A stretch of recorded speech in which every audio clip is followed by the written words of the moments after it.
Everyone, and thanks very much for joining us tonight for tonight's webinar.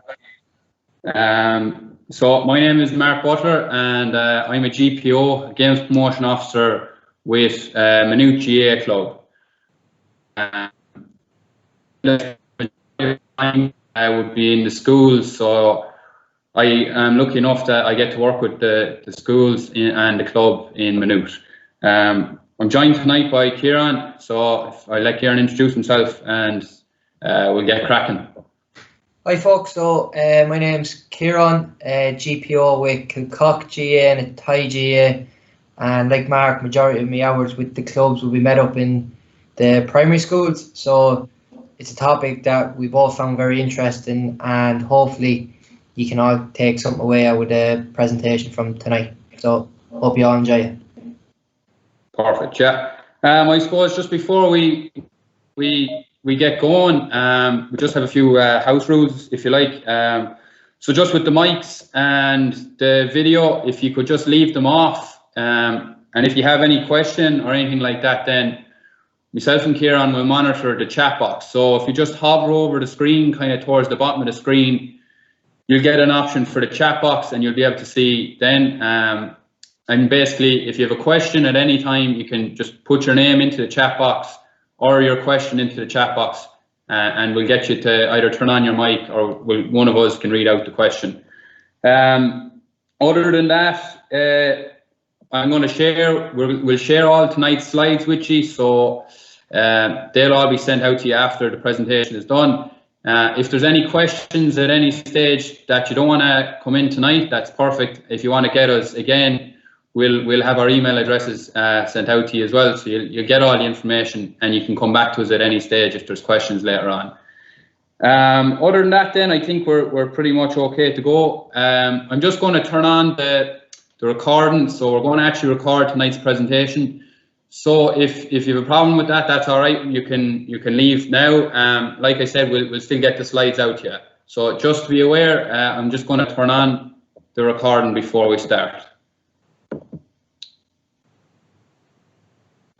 Okay, perfect. Yeah, so we'll get going straight into the outcomes. So tonight's outcomes, we're going to have a quick look at the benefits of physical activity for children. So we'll run through these. The health consequences of inactivity. There's plenty of them, unfortunately. And then we're going to look at the important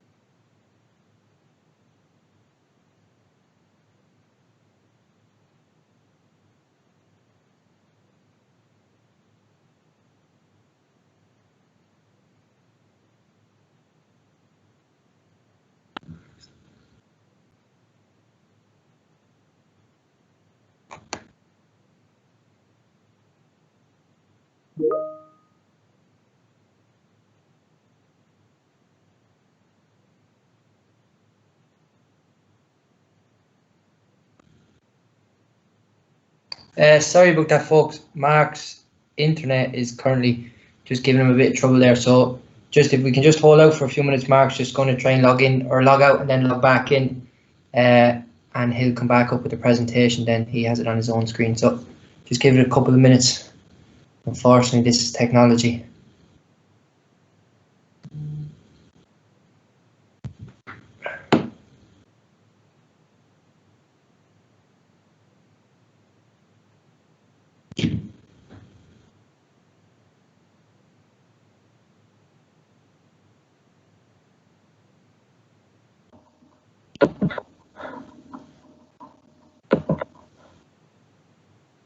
Apologies, am I back?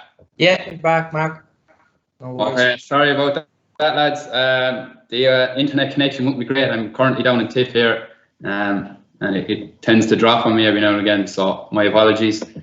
Yeah, so we'll get back to where we were. We were on the outcomes, so we're just going to, I suppose, talk about the importance of the FMS for children, and then we're going to dive into, there's a couple of categories for FMS, so we'll dive into these as well, and then we're just going to look at the development of them, and then we're going to finish up with just some research then to back up what we've talked about, so hopefully we'll be able to get the point across.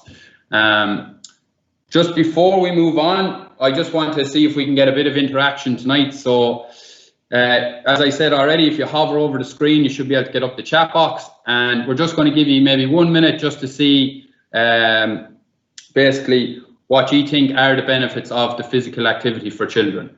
So we'll just give you 1 minute. You can use the chat box there, and we'll just see then where we're at. So we're just looking for a bit of interaction here to see where you're at. So any benefits of physical activity for children?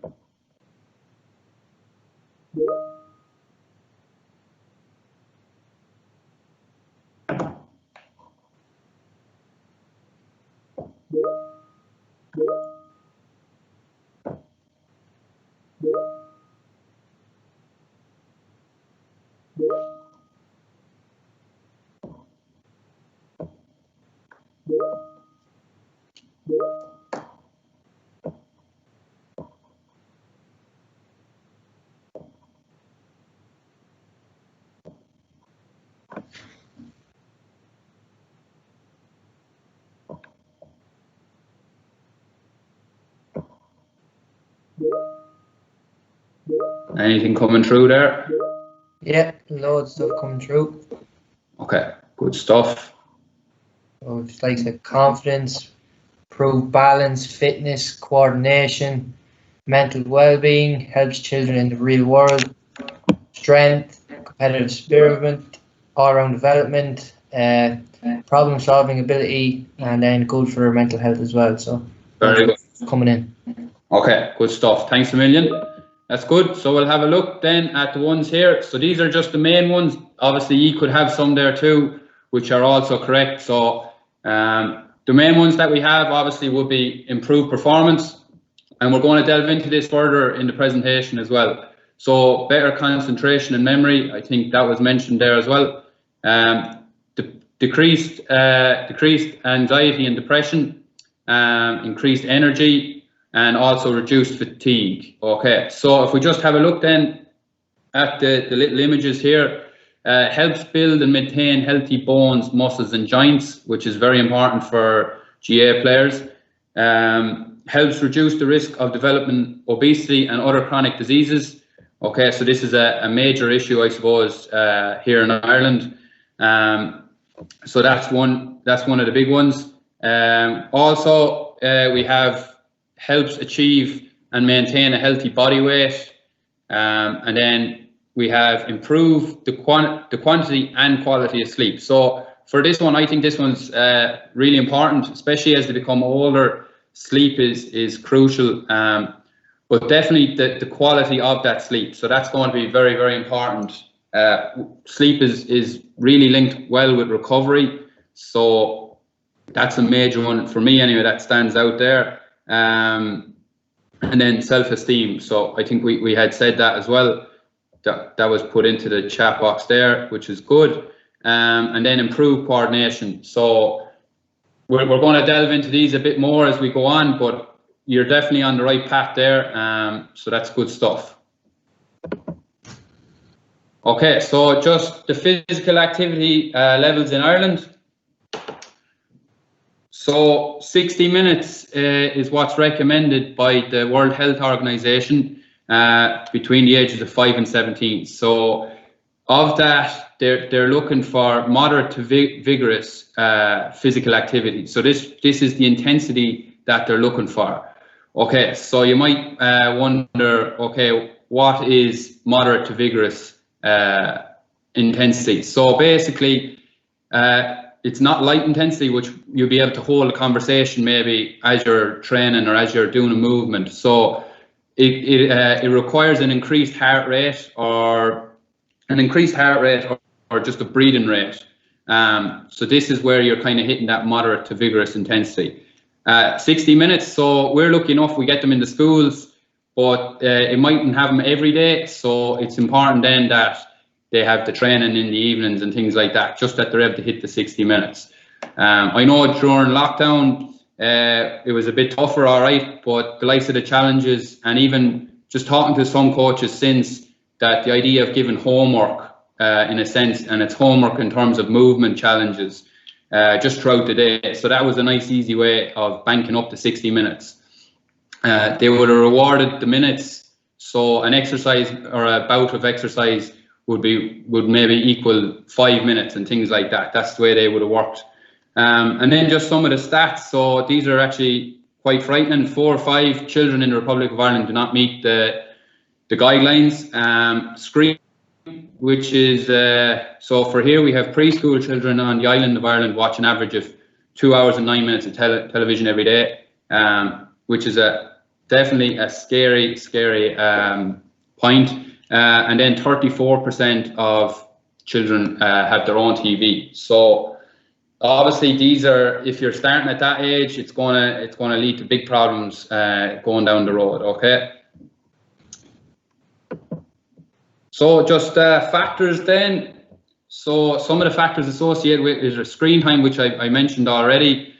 This for me, you can just have a read of the screen there, but this for me is definitely one of the biggest issues. I don't know, guys, if you agree with me, but that's the one that stands out to me the most. There is the screen time, and then that's that there really does back it up with children aged 5 to 16 now spend an average of 6.5 hours a day in front of a screen time, which is quite frightening, to be honest. I didn't realise the stat until I saw this myself. So it's going to lead to major problems going down the road in future for these. So even just off the image there, I know it's a cartoon image or whatever, but just even if you take the kids' postures and things like that, where they're sitting in the schools, you know, they're sitting at home watching telly, they're sitting down the whole time. So it's how we can kind of come up with ideas as coaches or as parents to get our children more active and reduce the amount of screen time. Would you agree, guys? You happy with that? Yeah. Probably one of the big things now is with the likes of as in the photo there, iPads. A lot younger kids now would start getting their own phones. I know the age is probably when we had our first phone, probably, and people on the chat's gone down a lot lower since that. And as well, then probably one of the biggest things, mightn't be as big now, but certainly in the last year, I'd say loads of parents on the chat have heard of the game Fortnite and stuff like that. So they're feeding into big problems with the kids that you'd often hear them spending like their 4 hours. I'll go on the Fortnite and then they might take an hour or two off and they'll be back on it for another 3 hours. So it really is, the stats that came up in this when we were kind of looking into it were really frightening enough. And it's just, we have to be trying to do as much as we can to get the kids involved and doing more stuff. Even in the picture itself, they're right beside a playground and every one of them are on an iPad or a phone of some sort. We need to be trying them getting out and about and being active as much as we can, or else, like Mark said there, it's going to lead to huge problems down the line for the kids. Yeah, definitely, yeah, 100%. And like 60 minutes of activity isn't much when you see 6.5 hours spent in front of a screen. So, and it's important to know too that the 60 minutes wouldn't have to be done in one bout. You know, you can do 10 minutes of a bout, and then later in the day you can do 10 more minutes, and you can break it up. Okay, so just that's another one just to be wary of. Okay, so consequences then of the inactivity. So these are the major ones. So we have obesity, certain cancers, osteoporosis, and there's others there you can see. Again, as I said already, kids are sitting down a lot. So this here is just a nice way to see of how much you actually are. And probably doesn't just go for children. I know myself at the minute to be sitting down a lot. So it's how we can come up with ideas to stop this, if you like. So like here we see you sitting at breakfast. Some of them would get on the bus to go to school. They're sitting down at school. They sit for after school, so they're going to have after school homework, so they're sitting down again. Then you have a meal, and obviously the choice of meal is going to affect it as well, but again, they're sitting down. Then they're in front of, like we said already, they have a laptop or they're going to have the Xbox, and before you know it, they're off to bed. So it's how we can get the activity built in, or if we can change maybe some of how this is done. it may involve thinking outside of the box, and then there's ideas that are there in front of us and resources there for us to help us beat the consequences, basically, of inactivity. Okay, so fundamental movement skills, or some of you might know it as ABCs. So basically, this is the building blocks. So before we hit our sport-specific skills, which we'll talk a little bit about later on again, but before we reach that, we need to build the building blocks. So for me, just a quick example is for hurling, for instance. If we're doing hurling and at the age of 6, we're trying to get them to hand pass, okay, which is an underarm movement, if you like. So if we're trying to perfect a hand pass before we may have practiced underarm throw, have we provided the building blocks? So basically, we're going to back up this point now a little bit further on as well. But basically, if we can create the building blocks, so like that, our throwing, our catching, then it's going to lead to being better at the skill. Okay, so the sport-specific skill. Okay, so we'll touch on that a little bit further down as well.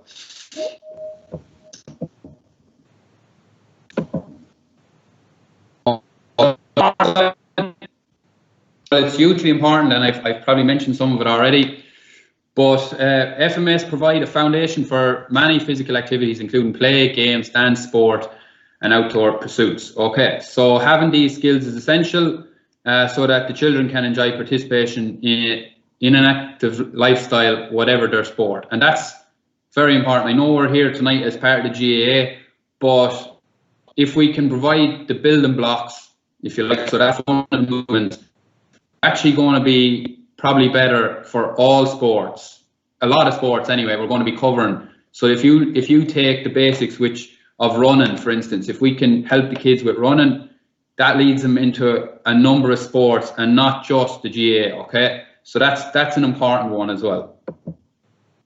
And then we just have this model here. So I think this is the Bali model. And the GAA have our own model as well that's quite similar. So we'd use the Taurus.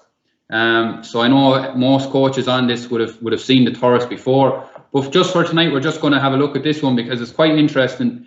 So basically, they're basically saying that you need to be doing the fundamental movement skills before you move into your next stage, okay?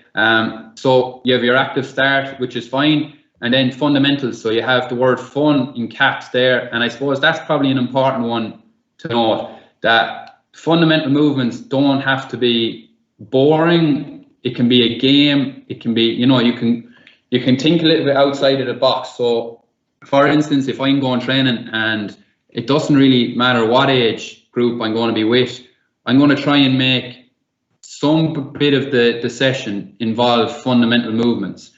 And that it can literally be any kind of a fun game that gets them moving, and it doesn't take up a full session. So for me, I would normally introduce maybe 5 minutes of it in our warm-up, and that's how I would get it across. Any questions so far, or are we happy enough? There's nothing there, guys, is there? No, all good so far. Okay, cool. So I'll just pass you over. Yeah, so just some of you might be asking, guys, how do we develop, or how is physical literacy developed? So what it is basically is each kid develop physical literacy gradually through a variety of structured and unstructured activities. The nature of these activities changes as kids grow in age and ability.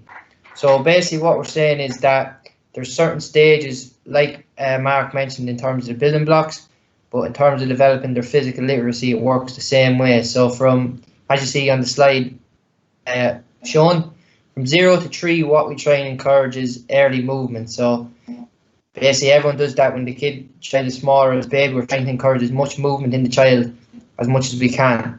Then the next stage, we kind of expand in terms of playing and keeping it fun. So as you can see there, and it kind of feeds into us in the schools as well, or when we're working with, say, in the nursery programs with kids, that it's not really, we're focusing on that kind of skills, so sport-specific skills like your soldering. All we're kind of focusing on is the basics. So like of our throwing, our catching, just bouncing the ball to each other, and then are running and different of rob the nest or duck duck goose. So they're basic, just little fun games working on the child's coordination and the running, but at all the time it's being kept in a fun kind of way. The next stage then we move on to is when the child is 5 or 8. So we increase the focus on fundamental movement skills. So we start to kind of hone in a little bit more on what we're trying to get the kids to do. So in terms of if we're getting, like Mark mentioned, hand passing and either hurling or football, we kind of focus in on the movement that they're actually doing to perform the skills. So if it's the hand pass for the football, we're making sure we swing the arm back in the correct way and follow through. Whether it be the hand pass, the same thing, we pop the ball up the correct way and we swing back and follow through with our arm, that we perform the skill the correct way. And then the final stage is in terms of introducing the more complex sort of skills. So really the simplest way of breaking this down is in terms of a child's running. So when a child's running as they're younger, their coordination and their balance might be off, and you might see it in their length of their strides. And then when they come to getting to that sort of age between 8 and 12, we're trying to focus in on maybe, say, when a child is running, getting their knees up high or trying to focus on staying on their toes and that they maintain a good posture. So you just see at the different stages, it starts to get more kind of complex and more complicated as such, but it's just stage that the kids have to go through in order to develop properly. And the more they develop and the better they develop, the less problems there is for them down the line when they start to kind of focus on a certain sport. So if you want to move it on there, Mark. So the next slide then, guys, there's a lot of words on this slide, but we'll just try and keep it as simple as we can. So these are the different types of categories for fundamental movement skills. So they're broken down into 3 categories, which are locomotor, stability, and manipulative. So what basically these are: locomotor, so just thinking of motor skills. So these are your basic movement skills. So as you can see there, there's a list of them. So if you're walking, running, and jumps, basically locomotor. So think of motor as anything that your movement or doing involving in movement. The next category then we have is our stability. So basically, stability speaks for itself, that we're being stable in what we do and we have control over what's going on. So our landing after making a jump, when we're twisting or turning, how we stop after accelerating and stuff like that. So thinking again of the category, just think what that does, and then you'll think of the different types of them skills. And then our last skill is the manipulative. So the way I'd look at this is this involves, say, a certain object or another object. So if you look, catching, underhand throw, overhand throw, pass and kicking, they're all involving another object, whether it's a football, a hurley, a basketball, anything. All them type of skills are involving another object. So we have to think of them like that. And you want to go on again next, Mark? Yeah. So how exactly are the fundamental movement skills developed? So each individual moves through a series of development stages of competence in the fundamental movement skills. So like I say, or we all say in our Taurus programs or whatever, and in terms of footballs and hurling especially, each child will develop differently. They're not all going to develop at the same rate. But it's very important that we get them through each of these phases as much as we can and try and get them to that last stage, because as Mark said earlier, if we're trying to build something up, and if we miss out on a step or a stage, then we're not going to get the total finished product. So the different steps are, we have the initial stage or the intermediate stage or step, and then the mature stage or step. So in the next few slides, we're going to go through different fundamental movement skills and talk you through the initial, elementary, and the mature stage. So first skill we have up is the basics of running. So the initial stage around 2 to 3 years, maybe a bit older.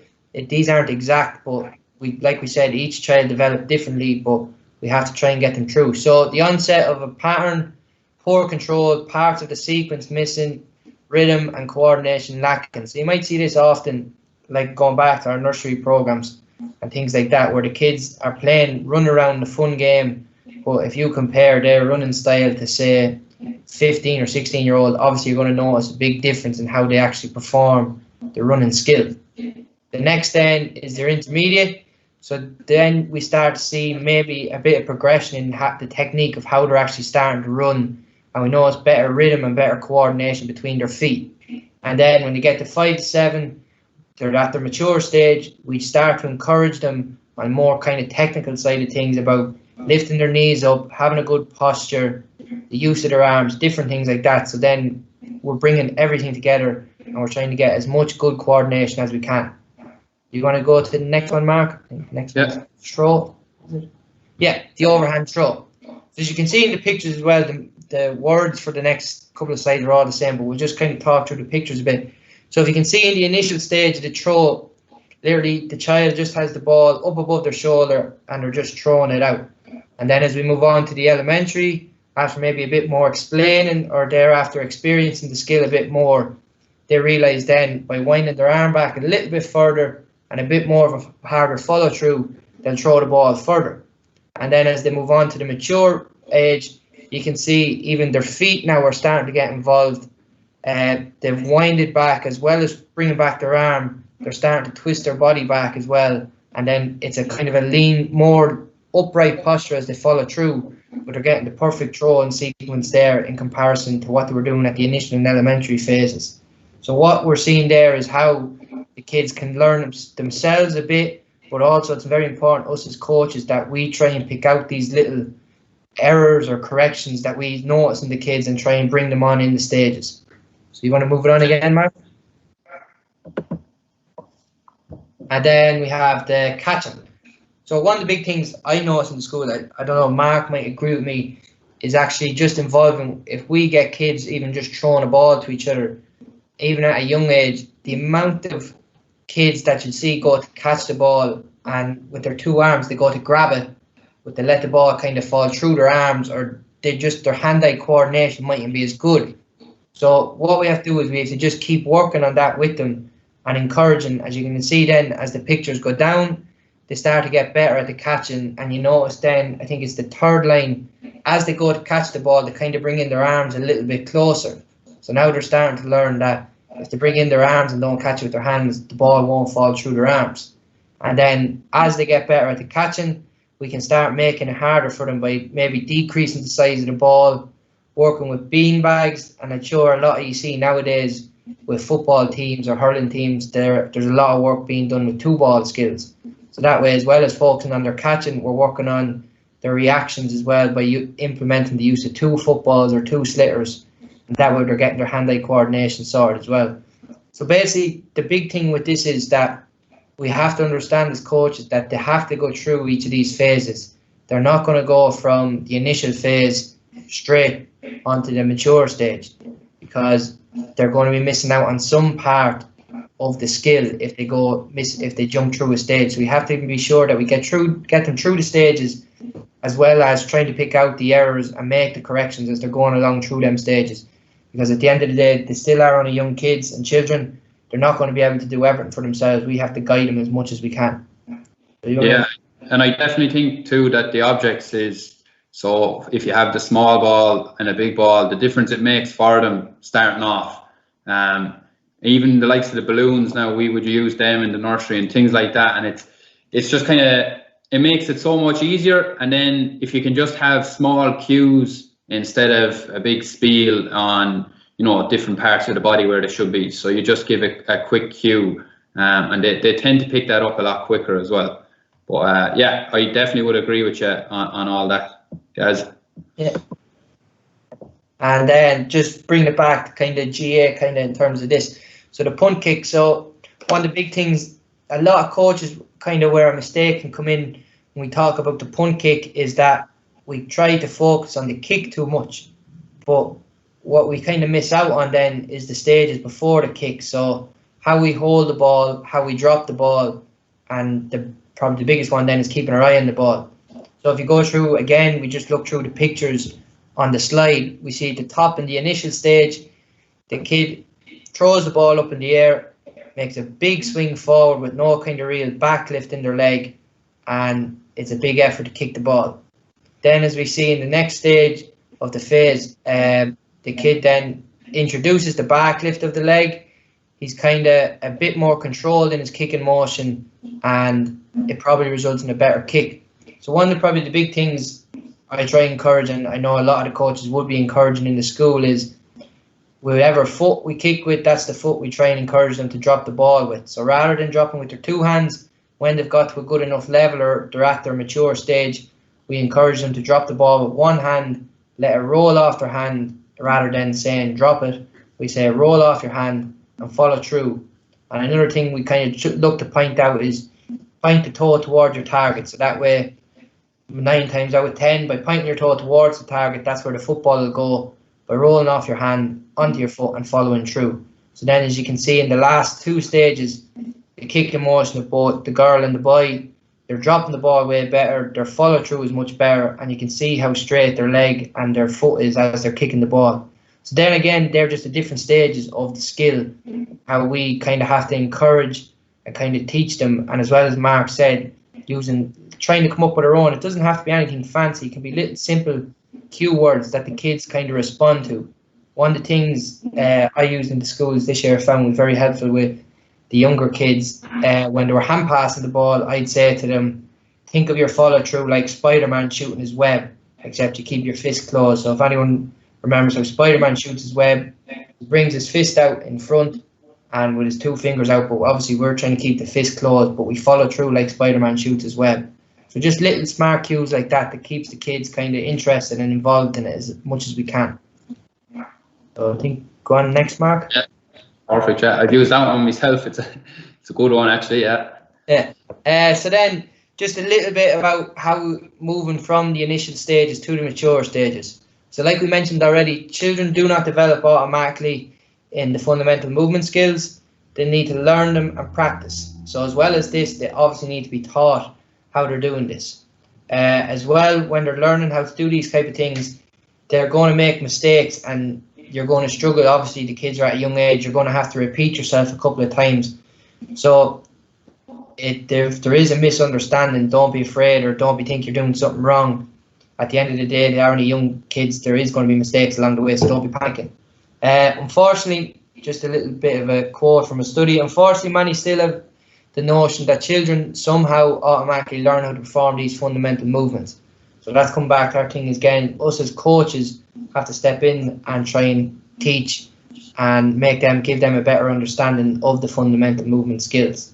And then you have another quote then saying, some child development experts not in the motor development area have written repeatedly about the natural unfolding of the child's movement and play skills and the idea that children develop these abilities merely by growing older. So that's another side of the argument, but personally from my own experience going into schools, and Mark, you can jump in after this as well, I'd say it's more down to us as coaches how we develop the kids. Obviously, like I said before, you could go into schools and you'll see some 6 or 7 year olds have a better skill level or movement skill level than other 6 or 7 year olds in their classes, but we still have to focus on everyone as if they're at the same level and try and keep them all involved. So what would you think about that, Mark? Yeah, no, I agree. You definitely see that there's big gaps. So you notice the ones that are always down in the club that are playing even at a younger age. So in the first class, second class, they can be so far ahead in terms of just how they move.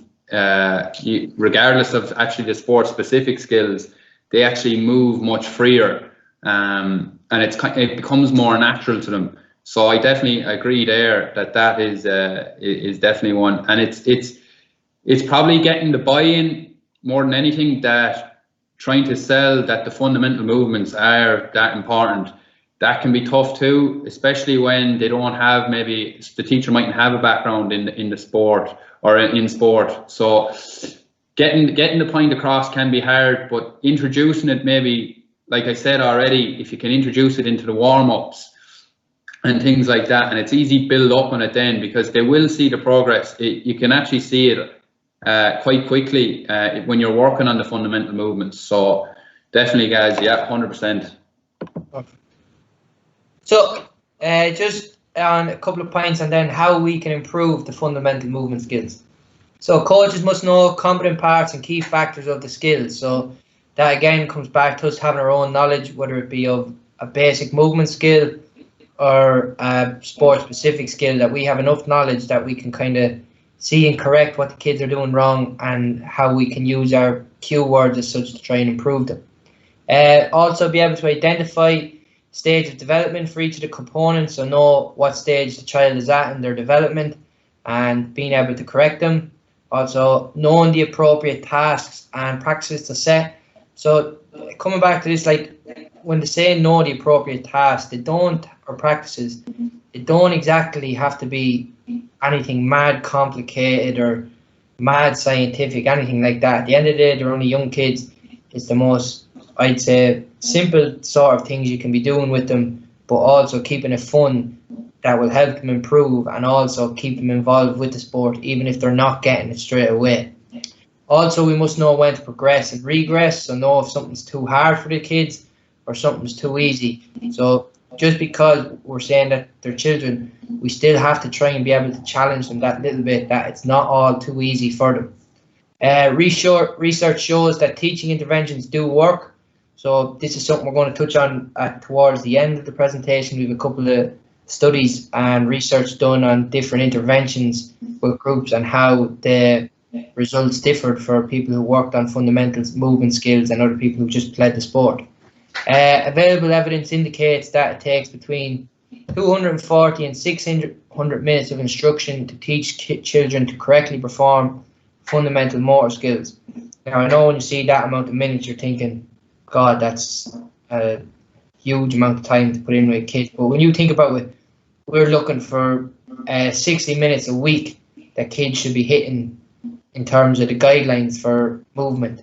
And if you break that down into 10-minute days, you're taking one day off where they don't do anything, and you have that then within 4 to 6 weeks, depending on how much you do with the child each week. So it's actually not that much time, but it's very important we do put in that time with the kids. It's not a whole lot to get them moving correctly, but the longer we leave it and the more later we leave it, the harder it is to get them doing the proper movements. So, yeah. John, Mark?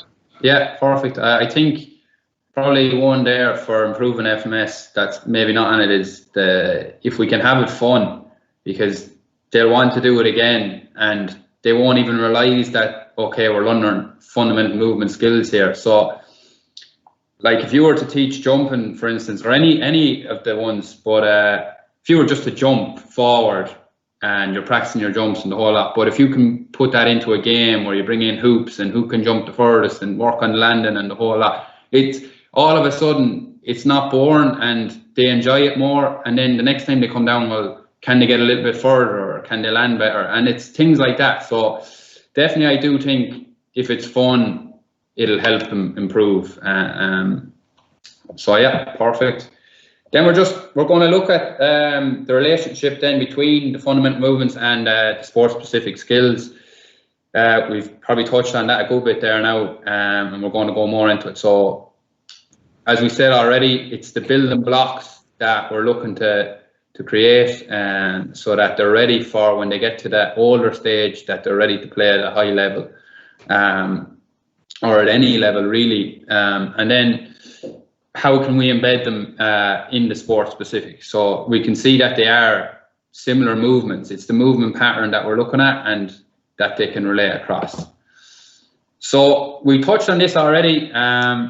Basically what we're saying here is with the overhand throw, we spoke about the movements already that you went through the 3 kind of phases, if you like, but it's just showing here that if we can overhand throw, and it's quite a tricky one for them to get the hang of, and we'll go more into it, but it opens them up to so many sports. So just the 3 images there, I'm sure there's more sports, but that's just what we're trying to get at. So we're not just limiting them to GAA, we're opening them up for other sports as well, and it's building that block, okay, that's the building blocks.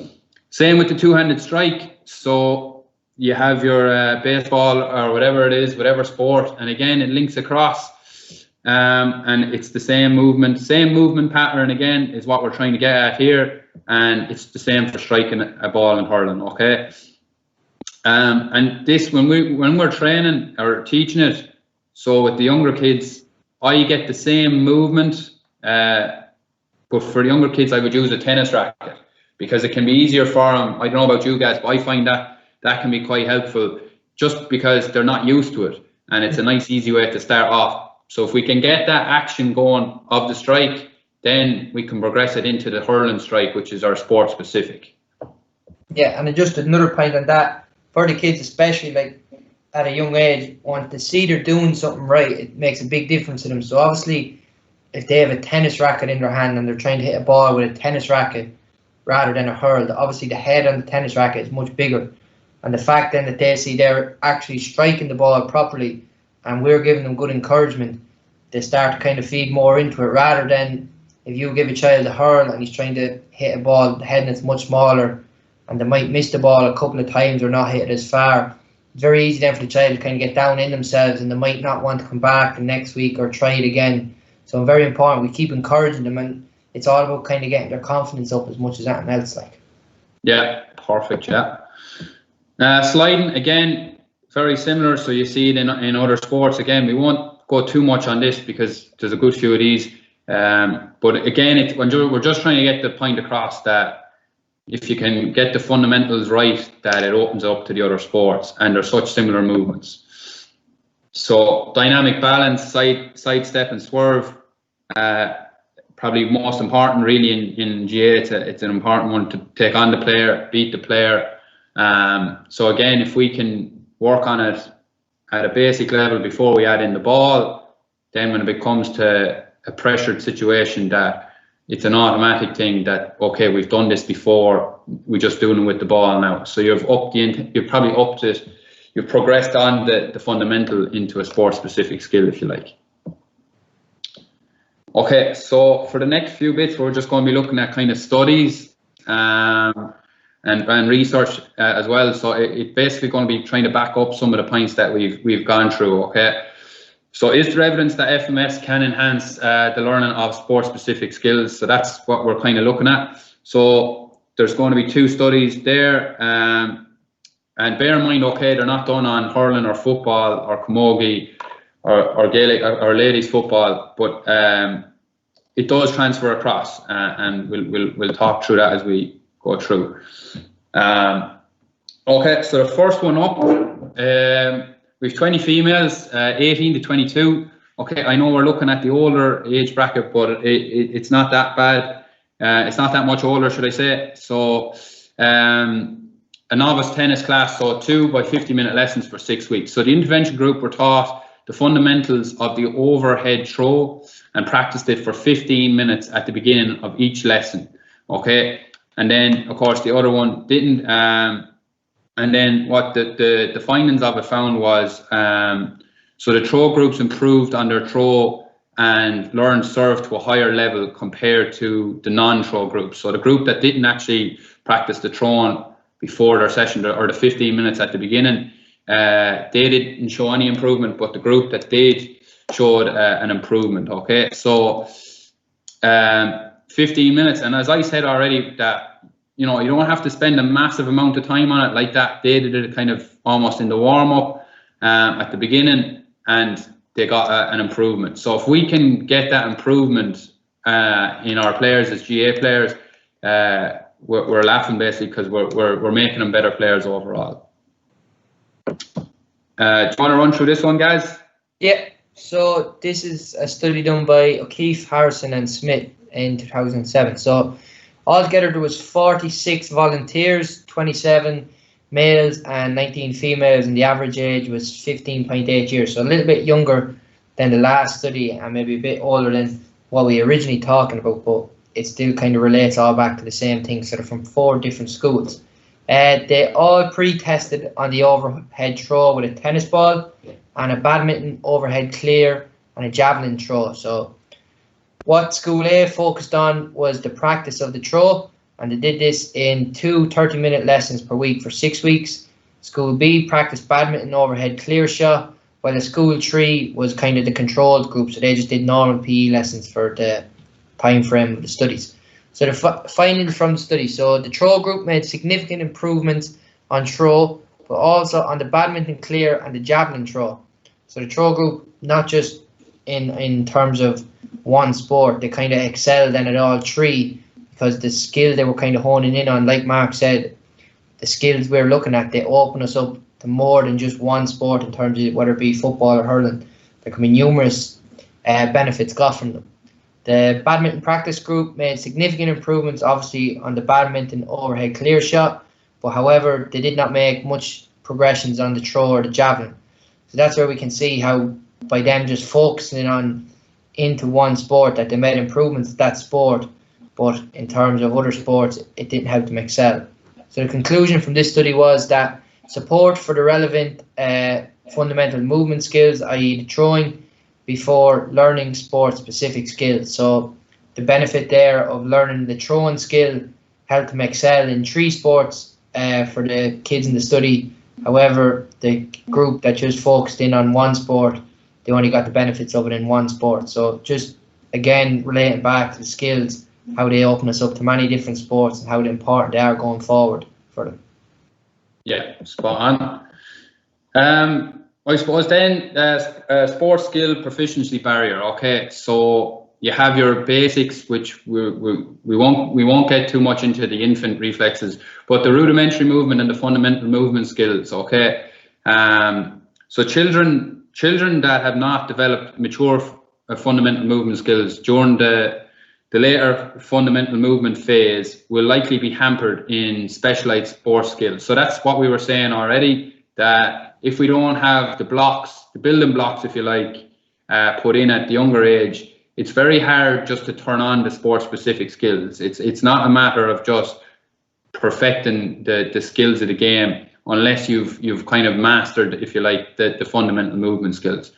So they just have here, this has been termed the proficiency barrier and presents a very real dilemma for the individual interested in sports-specific skills. Okay, so basically, without repeating myself too much, we're trying to get that point across that that's how important the fundamental skills are, and that you're really going to struggle to make the high-end level of sport-specific skills without them. Okay, the consequences. So this was just a nice image that we put in because basically, without us talking too much on it, it's quite clear here. So if you can't run, well, how many sports does that rule you out of?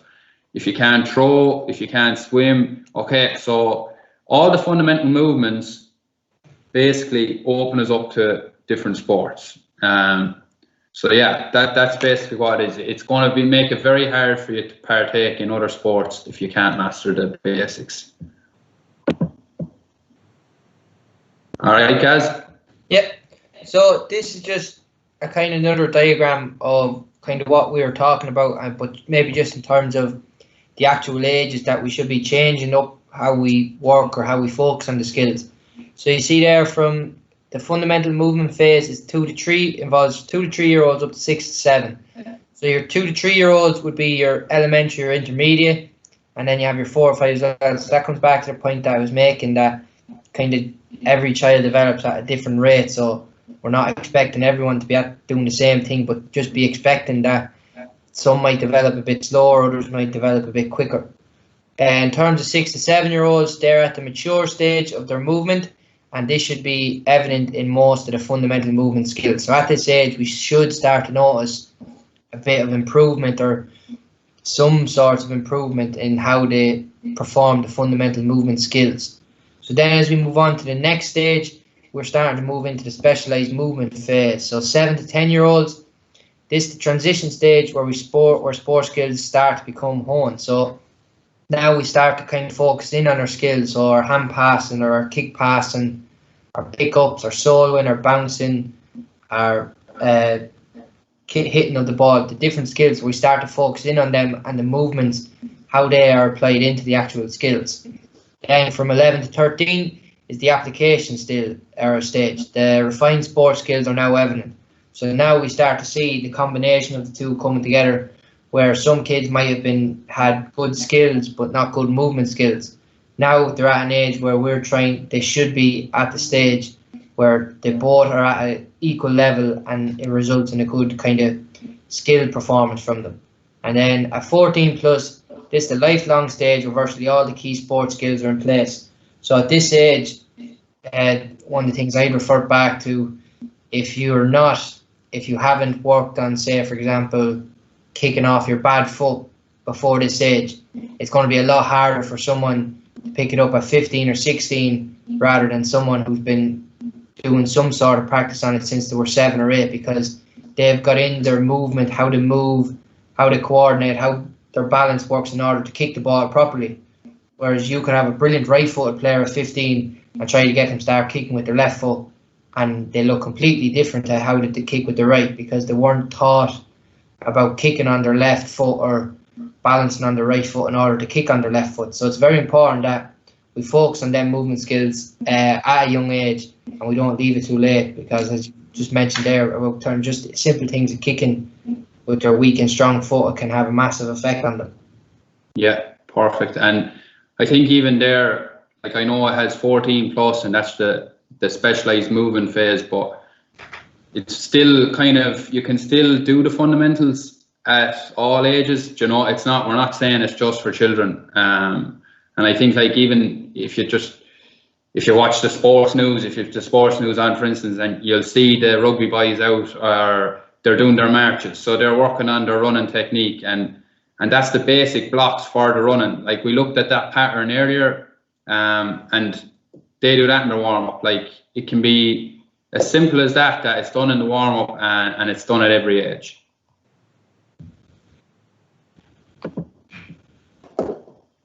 Okay, FMS and Gaelic games. So we've tried to talk about as much as we can tonight, but many of our sport-specific skills are combinations of FMS. Okay, so we're just going to run through a bit here now. The high catch is a combination of a one-footed jump, so that's our locomotive, which Gaz spoke about already. The catch, which is manipulative, and landing, which is our stability. Okay, so we talked about these already, but if we don't have these basics covered, it's very hard to create that high catch movement. Okay, same thing comes across for the others. So you have kicking, it's a combination of balance and kicking, so you have dynamic and manipulative. Okay, then you have your roll lift again, so you can see these here. We're basically trying to get the point across again that you have to have the blocks built before you can go into your sport specific. And if you even just look at the picture there, that's the high catch. Like, we're trying to create, so we might just take the one-footed jump, and that can be jumping from a hula hoop to a hula hoop. But it's actually creating that when they get to this level that's in the picture here, that they're able to jump off that 1 foot and land correctly. And that's what we're trying to get across. Okay, so you're touching, you know, you have that locomotive, manipulative, and your stability. All right. Do you want to run through that, guys? Yeah. So just kind of similar to what Mark mentioned. So movement combinations, they're a combination of your stability, your locomotion, your manipulation, and also your coordination movements. So they are introduced after having mastered the basic elements of movement. So, for example, rather than being happy with just being able to complete a pass in football, children will want to add these skills and progress to take a return pass and then shoot for a score. So we imagine if we have a good kick pass for the ball, well, he might not be a great runner. In terms of that, like, that chance for him, obviously he's going to be able to run in the match, but if he was a brilliant runner, he might be able to make a bit of yard of space for himself that he can get away from his marker and get that return pass. Whereas if he's a poor runner, he might not be able to get, he might in fairness be able to get the return pass, but he might struggle then to work a bit of space for himself in terms of getting a shot off then. So these are just things of how they all kind of combine together, and it's very important we try and focus on as much of them as they can, rather than just, say, for example, focusing on the stability skills rather than the locomotor, or focusing on the locomotor rather than the manipulative. They all combine together, and it's very important we try and put as much into each stage. So also, as their skills develop, these movement combinations become longer, more complex, and more refined. They become actions that make up a sport. So like we mentioned already, they're a combination. So you're not going to have Gaelic football without your manipulative skills, because you need the football. You're not going to have it without your locomotor skills in terms of moving around the pitch. And then you need obviously your stability and dynamic movements in terms of landing after jumping, or sidestepping to get by a player. So they all come together and make up the sport. And in the end, then the movements actually become the actual game or the sport itself. So it's a very important one. The big things I take away from that is that we try and build as much of the 3 stages into our games or our training sessions, or when we're doing our movement part of the session, we try and build as much of the 3 of them into the can. And like we said earlier, they're not to be big scientific games. They can be simple little things of jumping on the spot or jumping and landing on one foot and trying to hold that position for as long as you can.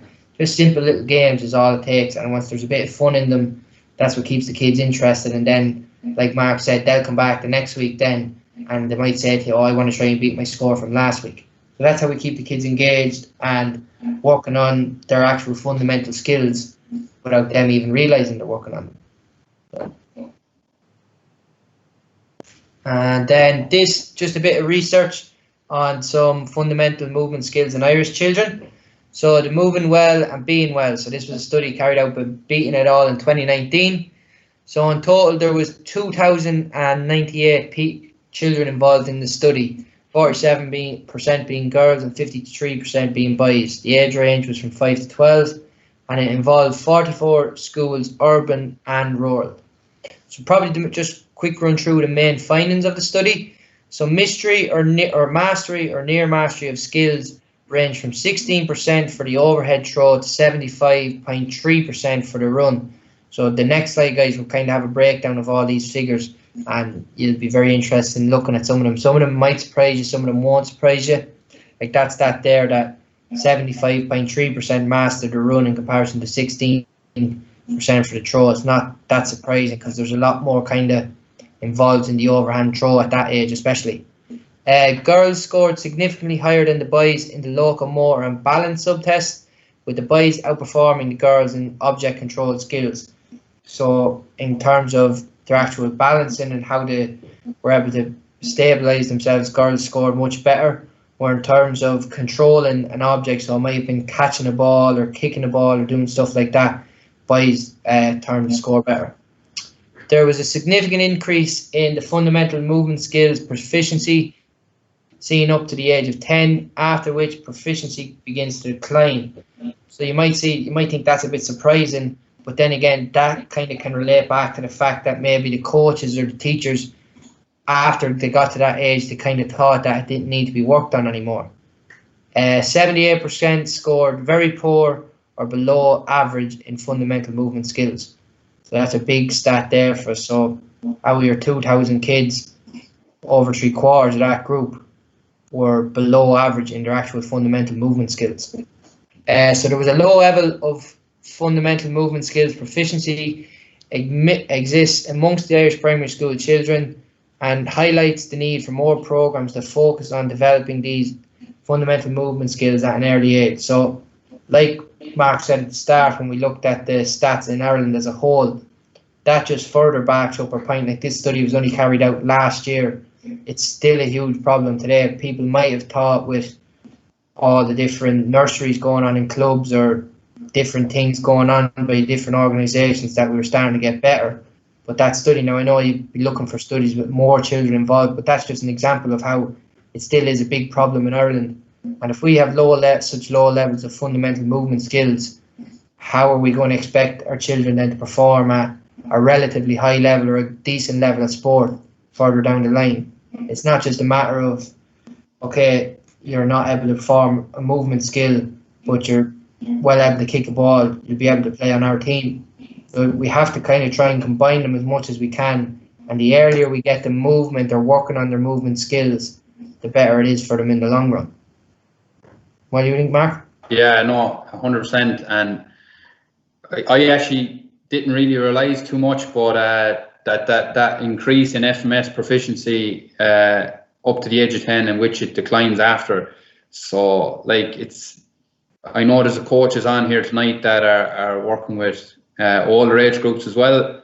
And I just, like, it's probably one that, it's for children, that we should be working on these movements. It is, but it's probably very important too, guys, to continue working on them and not to let them decline. So that one is a big one there. I can't get over that myself. This was just a breakdown then, guys, wasn't it, of that study? So Yeah. You So here, guys, is just like I said, the breakdown of the different fundamental skills. So you can see your run is your highest, then your catch, if your hop, slide, stationary dribble, kick, skip. Then when you go down to the bottom, you kind of get to your more kind of technical kind of side of things, the overhand throw. You have your 1- and 2-handed strike, vertical jump. That should be something that we should be working on as much as we can with the kids at a young age, to try and develop strength into their legs and get them jumping as much as we can. Even just simple things I try and do with the kids as much as I can, especially the younger ages at the start of the class, or get them doing animal movements, and 1 or 2 of them might involve doing bunny hops or skipping like a rabbit, different things like that. Once again, it's not trying to be anything spectacular, it's just simple little games or drills that we get them working on these type of things. Yeah, it's a bit of fun too, guys. The animal movements, like they love that. It turns into a bit of crack, like they enjoy it, you know. So yeah, I use them as well a good bit, and I find them great. And you can get the kids to come up with different movements as well, which is it gets them creative as well. Like, so it's definitely a good one to be using.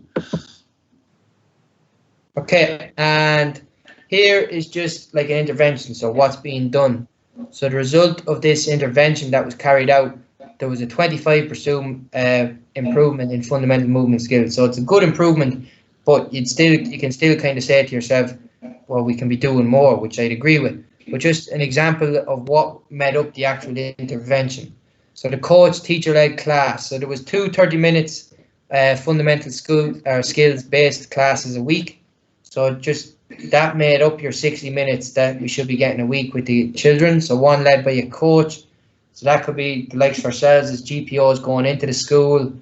It could be someone from another sport coming into the school, and then the other by a teacher. So that's just a teacher or class taking them out for PE. So what you're hoping then, from our point of view, is that when we're in with the schools, whether it be through our own actual sessions, that the teachers can learn stuff from us, or we go in and we can give these types of workshops and different things like that to the teachers that helps them upskill themselves and is better long term for kids. Something Mark kind of touched on earlier then, your active learning in the classroom. So the teacher leads physical activity through interactive whiteboard in the classroom, so just 5 minutes a day. So there again, it's not massive, but it does make a big difference to the kids. And then another thing is our home activity. So simple physical activities for parental involvement in the home once a week for 10 minutes. So especially with the way things have gone in the last months now at this stage, I suppose nobody would have thought at the start of the year things would be like this in the middle of June with no football or stuff going on. But thank God there's a bit of light at the end of the tunnel. That we should be, it's a perfect time for us as coaches, or whether we're parents or we've nephews or nieces or whatever it is, that we can work on these type of movements with them at home. And like I said, there was a figure thrown earlier in the PowerPoint about it takes 240 to 600 minutes to learn them. But if you're doing 10 minutes with them a day, you're going to fly through that with them, or even 10 minutes once a week, you're going to help them come along somewhere. But we should be trying to aim for 60 minutes a week with the kids in order to meet the guidelines that's recommended for the country. Yeah, spot on. This is just the other study then on that O'Brien did. So again, the breakdown, they had the 12 to 13-year-olds, and again they did the FMS skills. Okay, so if you just have a quick look at the graph there, you have the kind of the grey, which is your mastery, and then your white, which is your near mastery. So it's just it's not fully perfected. Again, the stats. So overall, 11% was scored as either mastery or near mastery for all 9 FMS. So that's the catch, the strike, the kick, the dribble, overhand throw, the run, the skip, and the 2 types of jumps. So just to conclude on the study, it's alarming that adolescents aged between 12 to 13 years entering their first year of post-primary education do not display proficiency across the 9 basic movement patterns. Okay, so just if you take the kick, which is actually quite good, that's that 83%. But if you look at the others, the numbers are quite mixed. Okay, so really what we're trying to say again is not maybe to focus on one fundamental movement, that you have to kind of cover them all in order to, and which leads us back to the sport specific skill, like, so your kick and your strike. Okay, so yeah, you kind of need to cover all 9, which is easier said than done now, to be fair, and getting them fun is tough, but it does, we can see that the percentages, it does pay off in the long run. Okay, just to summarize then, so we looked at the physical activity. Hopefully we can see now that the importance of it is very, it's crucial, both for going forward in sport and just to have a healthy and active life. So regardless of playing sport, you have the number of factors that it is that important. And you touched on that as well, which was good. So you're on the right track. That there is the serious health problems and social consequences, and that goes back to, again, looking at the screen. And okay, they're talking through the screen, but can they interact with other kids? And that can be done through the games that we're on about. And the serious health problems, again, just that 60 minutes, like that's it's definitely a target that's reachable, like. And of course, we touched on the ability to perform the fundamentals and how they're linked with the sport-specific skills. And then the failure to develop FMS may lead to a sports proficiency barrier, which we also ran through. And one of the major reasons was for dropout in youth sports is that they're not competent in the skills. So again, we're building building blocks so that they can become competent in the skills. And then, of course, we ran through our research. So obviously, we flew through parts of it. I know there wasn't really any questions at all, but like we said at the start, these slides will be sent out, so you can go through the slides again and take the research and use them to, if you're a coach or you have to get your point across, hopefully the research there should help. But I just want to say thanks very much for everyone joining tonight. I hope you got something out of it, and thanks to Gaz as well. Sound was hopefully, lads, you got something. But like we said, our email addresses will be there, and if you have any questions, you can come back to us. I'll stay on the call. Myself and Gaz will stay on the call for a few minutes, and if you want to wait and ask the questions, then we'll stay on. And if not, thanks very much, and hopefully we get back to the pitches again soon. So thanks a million.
Stripper